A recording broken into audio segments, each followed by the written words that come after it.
Original ನೋಟಿಗೆ Kota ನೋಟಿನ offer ಅನ್ನು ನೀಡ್ತಾ ಇದ್ದಂತ ಗ್ಯಾಂಗ್ ಈಗ ಪೊಲೀಸರ ವಶದಲ್ಲಿದೆ.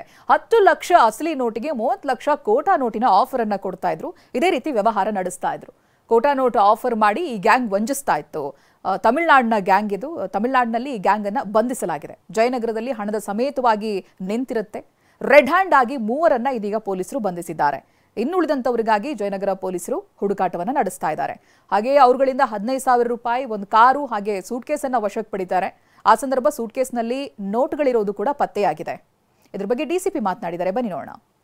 ಜಯನಗರ ಪೊಲೀಸ್ ಸ್ಟೇಷನ್ ವ್ಯಾಪ್ತಿಯಲ್ಲಿ ತಮಿಳುನಾಡು ಮೂಲದ ಕೆಲವು ಆರೋಪಿತರು ಬಂದು ತಾವು 10 ಲಕ್ಷಕ್ಕೆ ನಿಜವಾದ ನೋಟ್ಸ್ ಕೊಟ್ಟರೆ ನಾವು 3 ಲಕ್ಷದ ನಿಜವಾದ ನೋಟ್ಸ್ ಕೊಟ್ಟರೆ ನಾವು 10 ಲಕ್ಷದ್ದು ಕೋಟಾ ನೋಟ್ಗಳನ್ನ ಕೊಡ್ತೀವಿ ಅನ್ನೋ ಒಂದು ಸ್ಕೀಮು ಅಥವಾ ಒಂದು ಇದನ್ನು ಪ್ರಯತ್ನ ಮಾಡಿ ಇದ್ರ ಬಗ್ಗೆ ನಮಗೆ ಮಾಹಿತಿ ಬಂದಿದ್ದು ನಾವು ಅವರನ್ನು ವಶಕ್ಕೆ ಪಡೆದು ವಿಚಾರಿಸಲಾಗಿ ಅದು ಆ್ಯಕ್ಚುಲಿ ಒಂದು